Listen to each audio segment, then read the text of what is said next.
with respect to AS and material receipts and inspection Yeah. is no longer is it okay to just say, oh, here's material, 6061 T6 aluminum, blah, blah, blah, check, it's here. I now have to make sure that the alloy that I ordered is the alloy that the customer wants. Yeah. So we need to go to the spec and make sure that the percentages of each component of the alloy fall within the range. Growing a business requires a holistic approach that extends beyond sales and marketing. This approach needs alignment among people, processes, and technologies.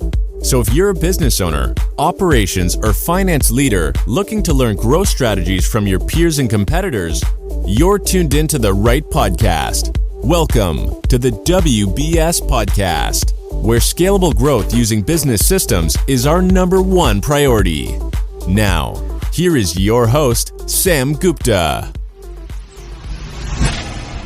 Hey everyone, welcome back to another episode of the WBS Podcast. I'm Sam Gupta, your host and principal consultant at independent ERP and digital transformation consulting firm Elevate IQ. The audit procedures require end-to-end traceability and visibility into your processes. While they might vary a bit across industries such as medical or aerospace, the fundamentals are still the same. They are the same in how you vet your suppliers, how you ensure that the due dates are accurate on your POs, and finally, how you deliver to your customers with consistency. So how do you ensure that you are not going to get any red flags during the audit process? In today's episode, our guest, Anna Reyes-Potts, shares her insights into the audit and quality processes for machine shops. She also discusses the differences in the quality and audit process for various industries. Finally, she discusses how the processes of a machine shop differ from generalized manufacturing, including inventory, inspection, procurement, and supplier quality control.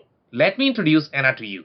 Anna comes to us with over 25 years of direct experience in manufacturing and operations, the majority of them in medical devices, particularly prosthetics and orthopedics. In 2015, she made the leap to custom machining, now GM for TMF Incorporation, which caters to the defense, space, and aviation industries. She also consults small businesses on ERP systems and quality systems. To Anna, the two go hand in hand. The ERP being a powerful tool that manages and stores your important quality data, customers, products, inspections, and supply chain. Utilize your ERP to its fullest and it will help you pass quality system audits. With some of her free time, she serves on multiple boards supporting industry and economic development with a lean towards education and workforce development, an ever-growing challenge. In 2020, she was awarded the Last Day Assess Annual Defense and Security Leadership Award by PNDC, the Pacific Northwest Defense Coalition. With that, let's get to the conversation. Hey, welcome to the show, Anna. Hi, Sam. How are you? I am doing wonderful. And you know what? I am super excited to have you because the kind of stories you are going to bring from the quality world, audit world, it's going to be so fascinating for our listeners. Just to kick things off, do you want to start with your personal story and your current focus, Anna? Yes, absolutely. So first of all, thank you. Thank you for having me. I've been listening to, and I really do enjoy your podcast. So I'm thrilled to be here and glad that our schedule finally worked out. Yeah. So I've been in manufacturing for 30 years, thereabouts. Long time. And a long time. It started in aerospace. Then I took a 23-year detour through medical devices, and then I'm back in aerospace. Oh, wow. So it started out with a temporary position at the Boeing company, whereas I was with the material group supporting the development of the 777 platform. That was my first introduction to bills of material manufacturing. Oh, wow. So I didn't get to see the entire bomb, but that's okay. That was a good thing. When that stint ended, I got a job, another temporary job. This time it was for a prosthetic and orthopedic manufacturing company. I was a temp there too, like I said, and I was in customer service. When I got there, I was surprised to see the reps, the customer service agent. At the end of every day, the manager of the department would take these sheets and tally up everybody's orders for the day. And that was surprising to me because we also had a system for entering orders and shipping. So I offered, I was bright-eyed and bushy-tailed. In my first week there, I offered to do that. It's like, I can put it in Excel. So I did and took it off her hand. Then I met with the people in accounting, got some extended rights, and found out how to get the data. When I was in college, I had a temp job working for an engineering firm that did manuals for custom databases made in FoxPro, and I was helping with the manuals. So I knew enough to go around the system and figure out how to extract the data.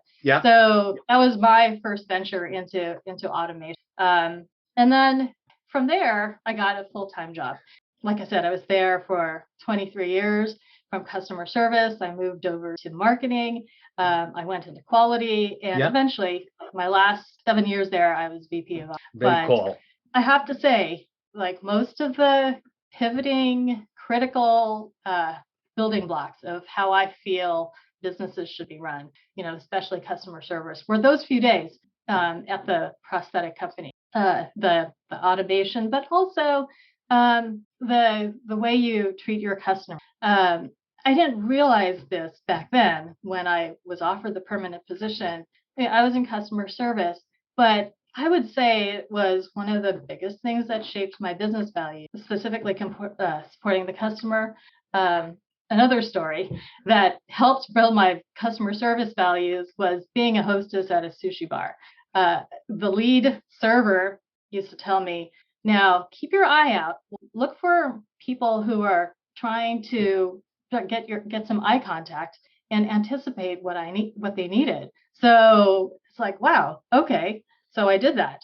And I constantly looked around the room, looked for someone trying to make eye contact. And to this day, when I'm at a restaurant, I look at the servers to see if they do the same. You can take this to any job in any business, anticipate customers' needs, be it an internal customer or an external one. So, but back to the prosthetic company. So the founder used to toot his horn and say, all people should start in customer service. So because it helps drive how you make decisions and care for the customers. And we didn't really do this in practice, though there were several engineering folks who did start off in that department. So like I said, it's not feasible. What I do today, what I've been doing for years as a manager, is to add to everybody's job description that it's everybody's role to support the customer. It's everybody's role to support quality and to promote safety. So of course you have to back that up with your everyday conversation and especially your action. Back to the beginnings again. I'm going to keep on going back there because that's what opened my eyes to operations and business. It was my second year there when we upgraded our legacy accounting software to a full-on ERP system that truly supported operations, product development, engineering, production, sales management, you name it.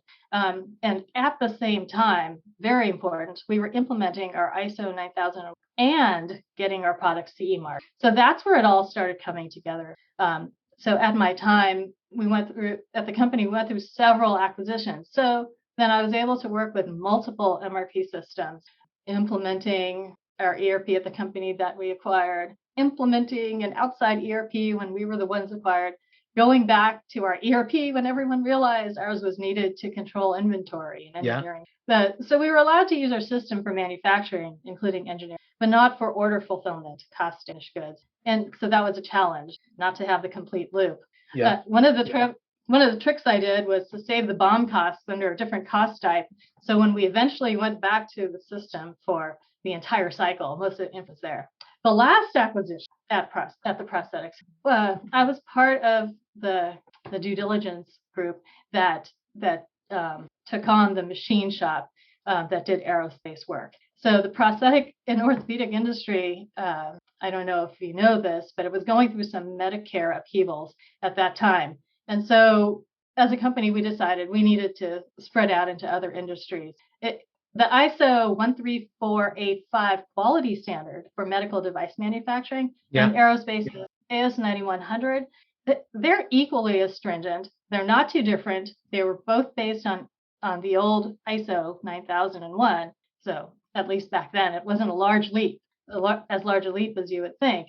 The leap was in the transition from manufacturing your own product line with thousands of SKUs to a job shop. This time around, thankfully, we were allowed to keep both business systems, both ERP systems that was appropriate for our models and not rush into. The integration may be inevitable. I've been gone for the last 5 years, so maybe it's happened, but it was a critical step to understand the new businesses, especially from the shop floor level. So fast forward to 2016, I joined TMF as general manager. TMF is a CNC machine shop. We're primarily in the defense and aerospace space. My husband and I co-own it with another family, the Woods. So now I'm 100% in contract manufacturing. I also have a side gig. Surprise, this trend isn't going away soon. I assist small businesses with AS 9100 and ERP implementation. I've been doing this for 5 years. Not a huge operation, just me. I mean, after all, I do have a day job. But on the AS 9100 side, I lead and provide guidance to small businesses, namely machine shops, who have little to no QMS. They've been in aerospace, they've been in the business for a while, they've been grandfathered by their customers. But at some point, the key customer now needs them to be certified. So that's where on the ERP side, that came serendipitous. I was geeking out with a couple of folks on ERP systems. A friend of a friend of a friend had been on the fence about implementing it, and I couldn't help but give my 2 cents. Before I knew it, I was assisting them with their vetting, selection, and implementation. So now we come to today, where still I have my day job as general manager of the machine shop with my side gig, helping customers, with their AS 100. Okay, amazing background there. So obviously you have done a lot, and that's why you have a very interesting story. I'm actually going to ask you a question. What have you not done? It seems like you have pretty much touched every single industry and every job. Good for you. So obviously we are going to have a lot of fun discussing all of those experiences. But before we do that, we have one of the standard questions that we ask every single guest, and that is going to be, Anna, your perspective on business growth. So I would address that first on a personal level. So my aim, because, even with, my day job, I'm reaching out, to other companies and helping them. So my aim is to continually learn how to improve things and help others do the same. I like to share my knowledge, and to me, that's very fulfilling. At TMF, our business partners are all on the same wavelength. We have a fulfillment factor for ourselves and for our employees. Add to that the business element. It's about continually satisfying our customers at a high level while maintaining control of costs, improving productivity. And I don't necessarily mean doing more with less. Yeah. I mean doing more, doing it lean, and doing it well. And with all this, we have to do right by our employees. It's important to mentor them, provide them with resources, ongoing training, so that they continue to earn a good living and enjoy their work. It's not just a job, right? And when they're fully engaged, they contribute to success. Okay, very interesting perspective. So now we are actually going to dig into some of the interesting stories that you have. And obviously you have been in a lot of different industries. So today, obviously our focus is going to be more on the AS900 and the quality systems. But when you look at industries such as medical device and the aerospace, since you have had experience in both of these industries, and a lot of machine shops are actually serving both at the same time, and sometimes they need to comply with the quality systems and the quality processes of both of these industries. So when you work in these two industries, can you compare and contrast the quality requirement and the manufacturing processes in these two? So there's not much different. Like I said, both standards came from the AS91, came from the ISO 9001. Yeah. In later years, ISO became kind of watered down, whereas AS 9100 and ISO 13485, they continued with their same strict requirements. Now, the differences between the two, I could tell you from experience that in medical devices, it's not about customer satisfaction. It's about getting the parts done correctly. Yep. The customer might not like what you gave them, but you did it right and it's safe.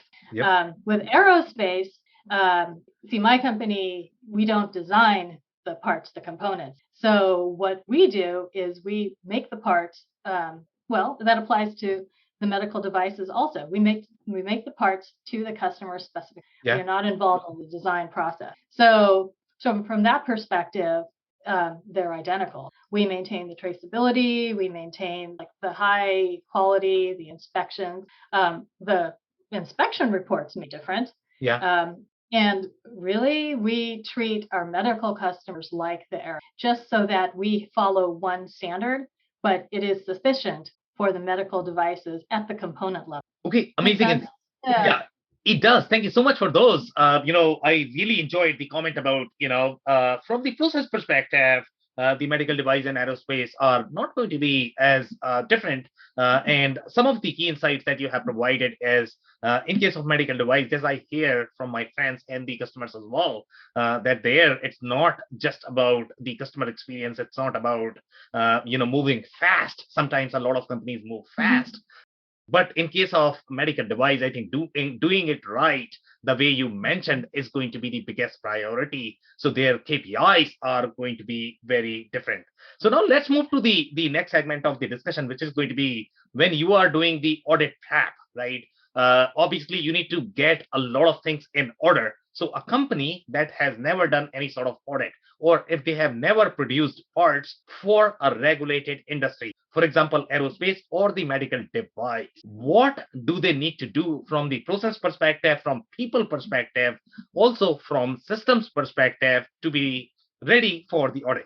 Oh, starting from scratch? So, I've been fortunate to work with companies that are already in the industry. And as I mentioned earlier on, they were grandfathered by their customers. And then their customers decided that now you need to take the step up and get your certification. Yeah. So that's as close to the beginning as possible. They already have their, and we're talking machine shops, they already have their process. Yeah. They already, because they're accustomed to working with aerospace companies, even if they're not certified, they know they're going to get the document package. They know they need to do the inspections, the calibration, etc. Yeah. So my advice to them, though, would be to really clean up, your data acquisition, to start looking into your processes and having them fully documented. That is the one thing that I saw that was missing. Yeah. While everybody knew what you do, and really from shop to shop to shop, servicing the same type of customer, it doesn't vary too much. Yeah. And that's the purpose of the standard, that we all kind of read from the same hymnal, and we all follow these processes. They don't dictate how we're going to machine something, but there's always an inspection, there's always risk, there's always the documentation. I would start off with that customer saying the AS9100 standard is kind of a CYA approach. Okay. So everything you do is documented. Everything your suppliers do is documented. You maintain that traceability, so in the event, God forbid, that something were to happen, you can go to the source, contain, correct right away. Yeah. What I do with these new customers is, because they're not accustomed to the audit and the standard, I go step by step, clause by clause, and provide them with the training and give them the real world scenario as to what that means, why it's important. And oftentimes I will give them, my very simplified form for how they would document a certain event. And then we'll look into their system and see, okay, where does that happen in your Okay. so that's where it starts. Yeah.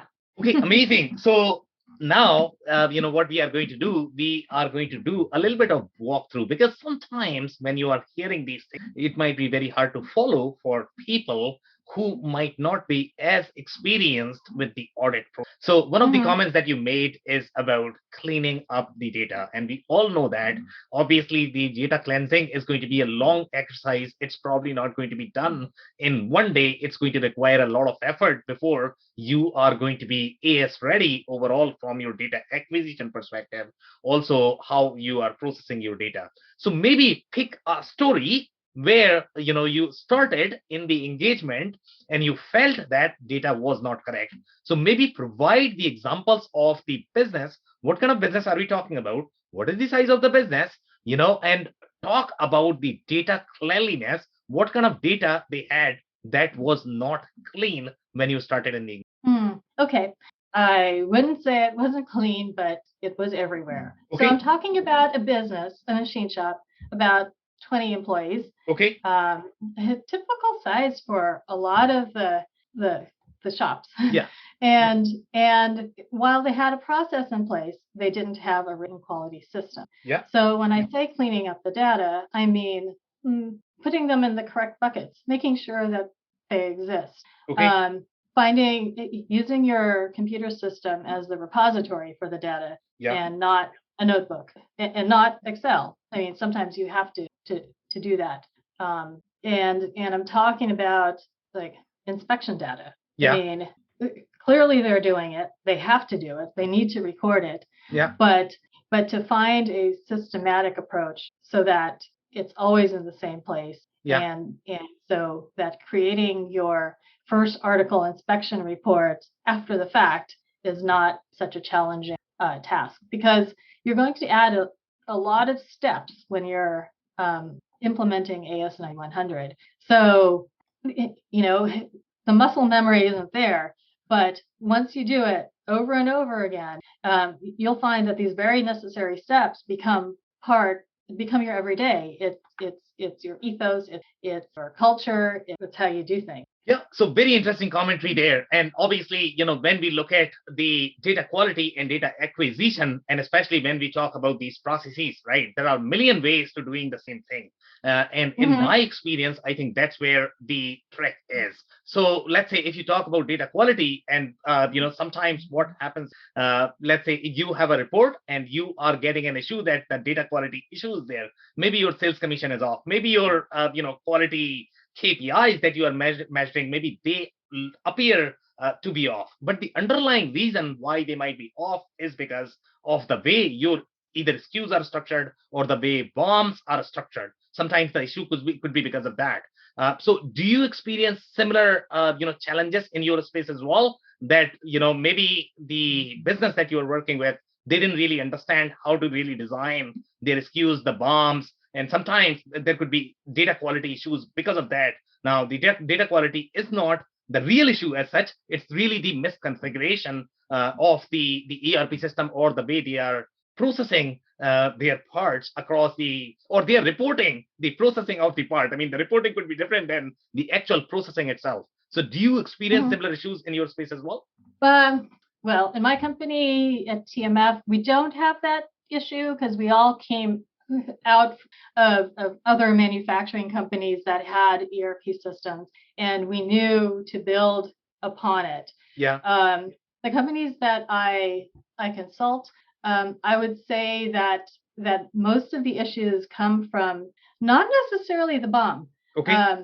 Because they're not dictating the BOM. They don't own the BOM. Okay. What the parts of the BOM that they own are the labor, the work centers. Yeah. And that's what they can control.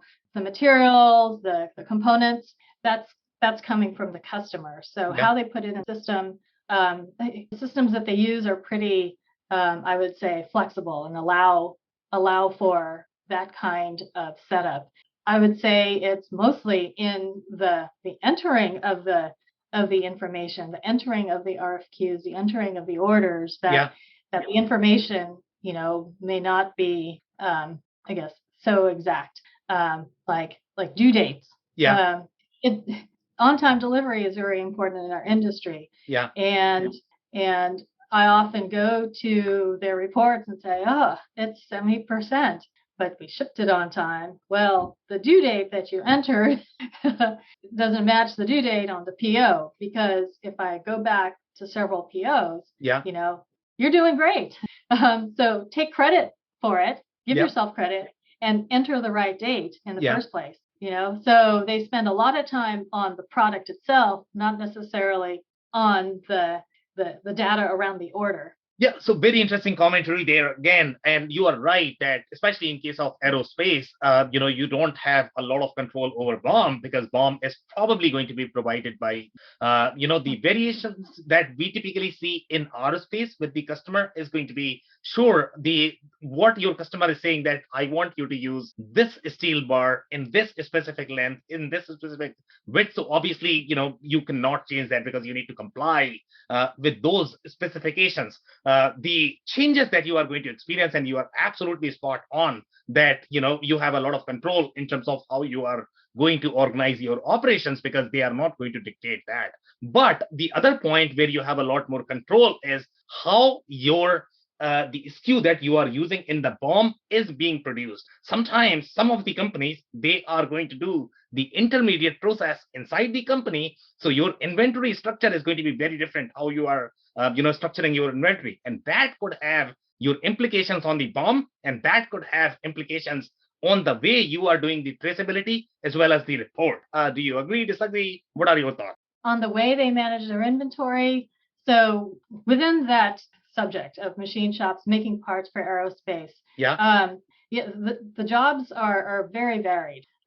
Sometimes it's you machine the parts and you assemble, and so you also need to know how to enter the BOM in your system to Right. be able to assemble it correctly. Yeah. Because what you get from your customer may not necessarily mirror the way your system puts it together. On the inventory side, some customers will give you blanket order, and Yeah. other customers will order 5 a month and give you different POs each time.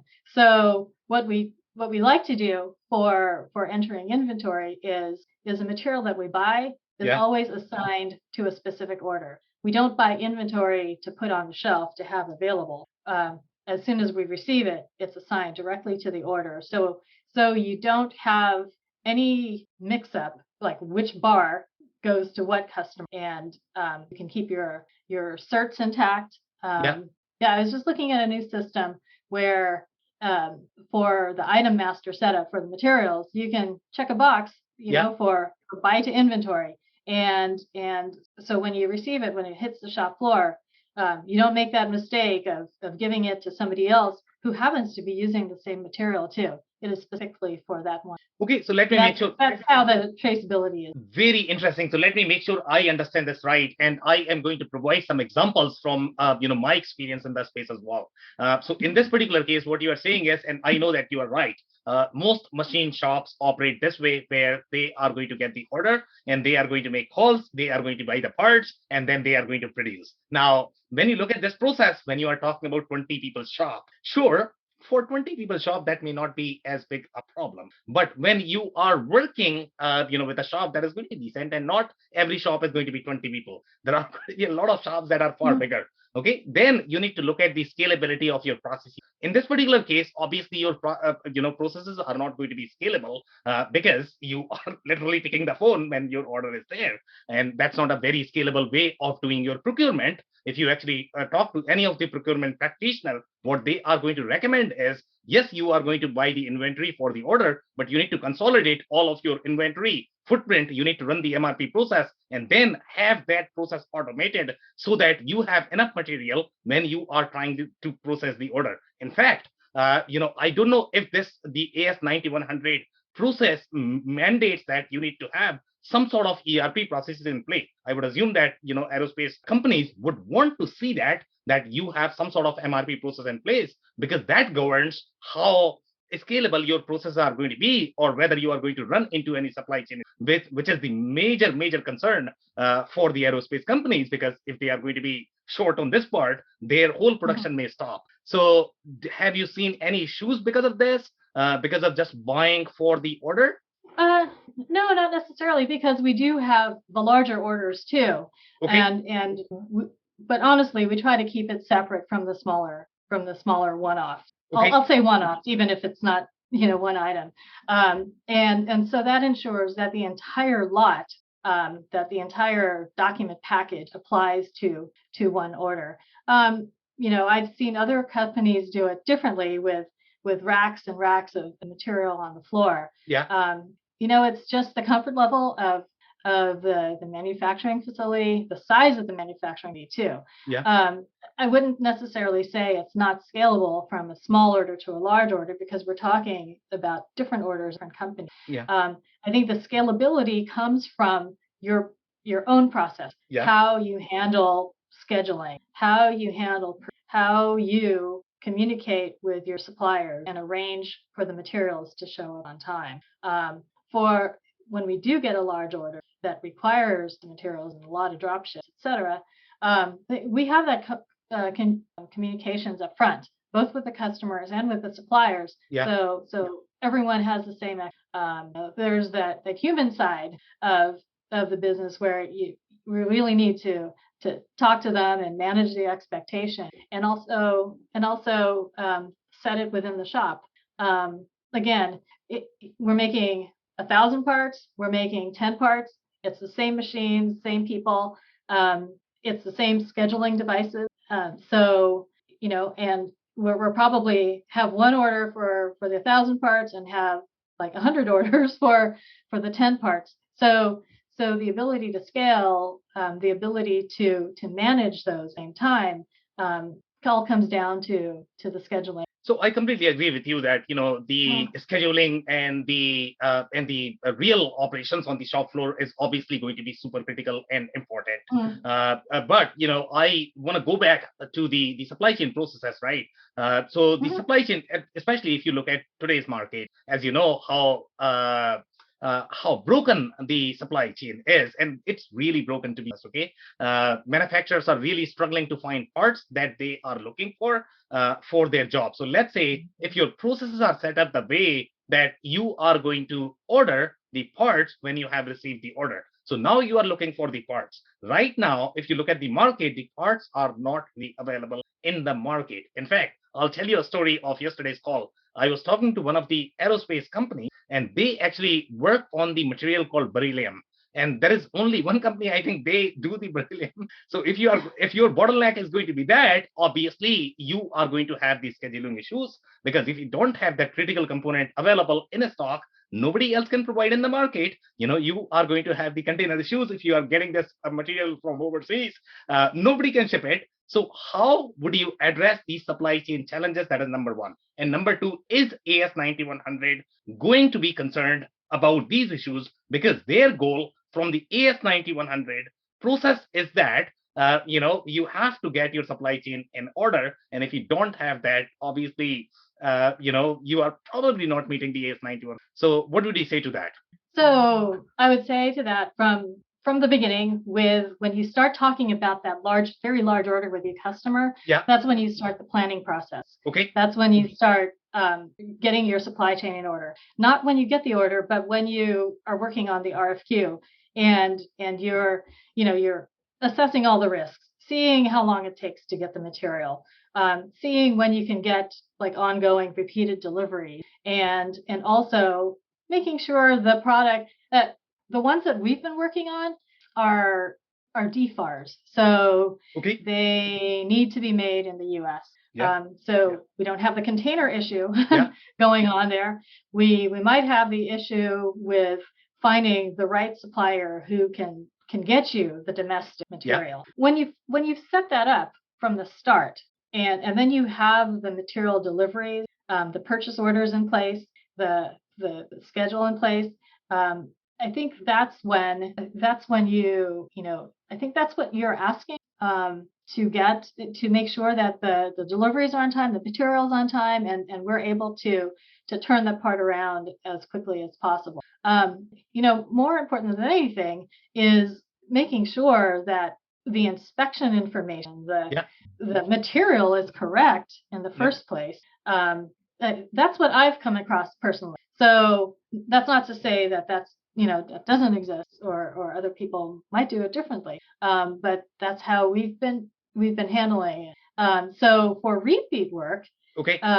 We've been fortunate to have customers, use their supply chain and deliver the material here, especially if they know that it's going to. Okay, very interesting. So I completely agree with overall, the assessment that you have provided, with this conversation. And I also agree that inspection is obviously going to be critical for the process. So now, when you look at the inspection process, do you see any specific trends where you might get issues in the inspection process? And if that is going to cause any issues either in the scheduling or meeting the timeline for the customer, and that could come across as the red flag during the AS91 audit?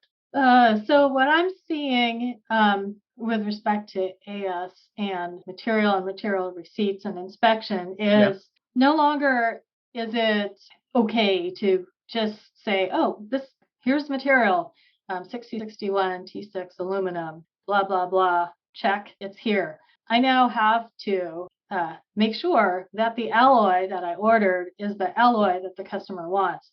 So we need to go to the spec and make sure that the percentages of each component of the alloy fall within the range. Our receiving department, that's the main change that I'm seeing now. Areas where there are other hangups with inspection, I think we've got that dialed in pretty well. We have it to the point that any part that we make, we can create an FAI because we're already collecting that data, whether the customer needs it or not. With a press of a button and a couple of signatures and reviews, we can spit out a fair report. I think that's one of the advantages of our internal. Very cool. So what are some of the examples that you might be able to provide, where you have seen the inspection or not the inspection, the audit itself being failed, because of some of the red flags that they found? So in your experience, when you are working with these smaller machine shops, as well as your own shop, what are some of the red flags that they discovered during the audit process? So I have to say, I don't get red flags. I've been doing this for a long time. And so in my own business, our quality system is so mixed in.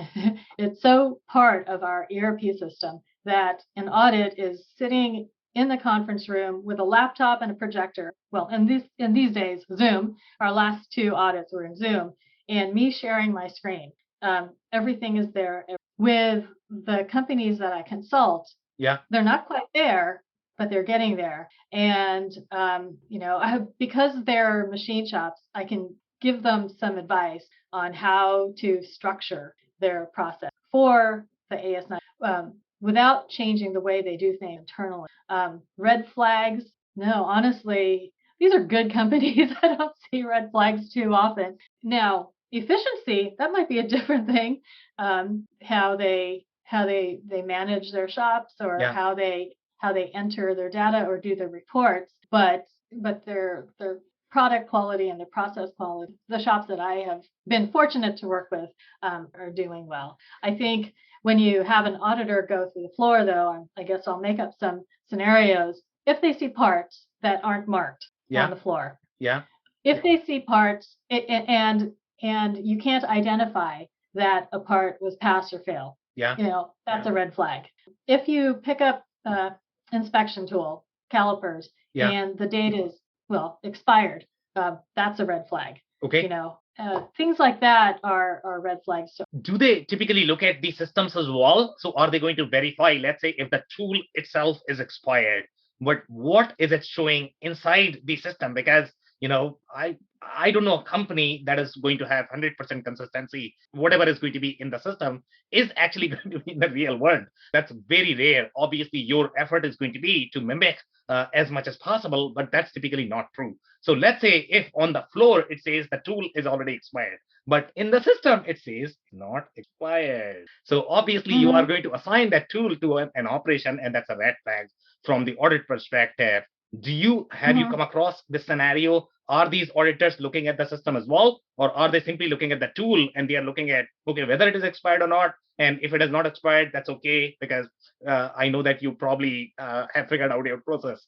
Well, no, that is a red flag, and that is not okay. Okay. To mitigate that, to prevent that, systems these days will have you enter your tool ID before you Okay. even use it, and and your tool ID, your tool database, calibration database, will have your calibration date and the expiration date. And if it's already expired, Yeah. first of all, you should look at your tool and know that it's expired. Yeah. But in the case that you don't, and you try to enter the tool ID that you're using, for a specific job, it won't even allow you to make that entry. These days, systems provide you with that kind of traceability. Yeah. So I can go back 6 months previous and see which job, which tool was that calibrated, was that not. Again, our system doesn't prevents you from using it, so we know it's calibrated. And the other companies that work with are. So when these auditors are doing the audit, they are in the audit process, and maybe they are on the Zoom call, that you Mm-hmm. mentioned, right? So when they are on the Zoom Yeah. call, obviously you mentioned that they are looking at the actual tool, they are looking at whether that is expired or not. So do they go in the system, inside the system, what the system is saying, and then cross-verify whether the tool has the similar information, whether it talks about the serial number, whether we are talking about retrieving the tool from the serial number, or looking at the expiration date, verifying whether the expiration date is going to be same on the label, on the tool, as well as in the system. Do they go at Yes, that level? they do go at that level. In fact, and this might answer many of your questions. Yeah. The audit process, the auditor will look from RFQ to shipping, Okay. and they will pick, some examples. They'll say, well, give me several RFQs that Okay. you won, some POs from customers that you were awarded, and then they'll go through the POs. They'll Okay. say, oh, okay, where was the request for quote? Did you do a risk assessment on that request for quote? Did you address, the risk before you accepted the order? So yeah, we need to show that we checked that box, in the system, that we looked at those risks. And then they'll take that order and go through your production process. They'll look at all the purchase orders associated with that, the material receiving reports.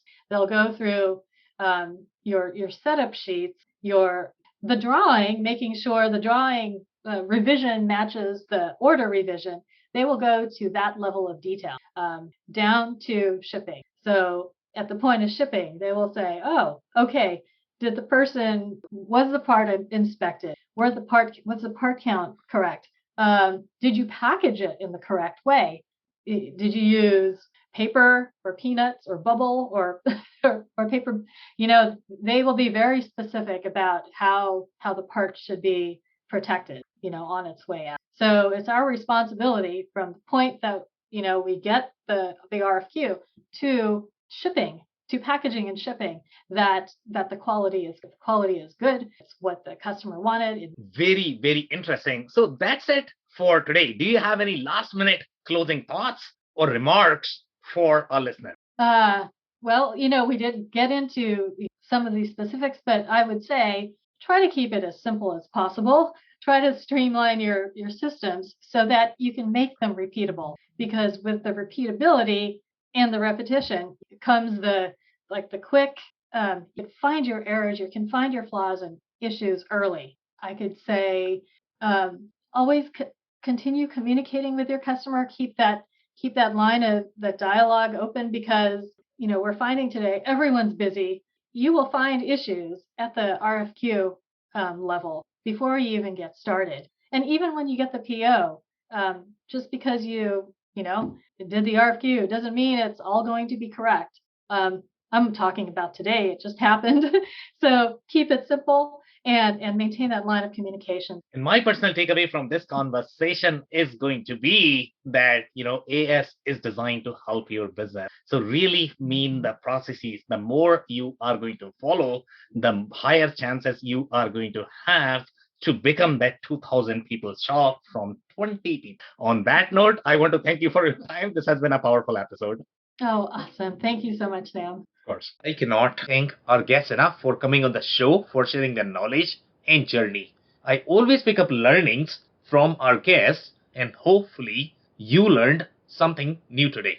If you want to learn more about Anna or her CNC machine shop, TMF, head over to tmf-inc.com. It's tmf-inc.com. And if you want to learn more about her quality system consulting and personal endeavors, head over to rpdigit.com. It's rpdigit.com. Links and more information will also be available in the show notes. If anything in this podcast resonated with you in your business, you might want to check other related episodes, including the interview with Michael Vanier, who shares the nuances of internal audit and its importance to get certified. Also, the interview with Aaron Tyson, who shares his journey to AS certification for his shop. Also, don't forget to subscribe and spread the word among folks with similar backgrounds. If you have any questions or comments about the show, please review and rate us on your favorite podcasting platform or DM me on any social channels. I'll try my best to respond personally and make sure you get help. Thank you, and I hope to catch you on the next episode of the WBS. Thank you for listening to another episode of the WBS Podcast. Be sure to subscribe on your favorite podcasting platform so you never miss an episode.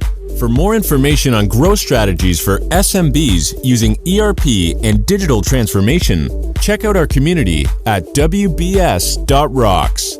We'll see you next time.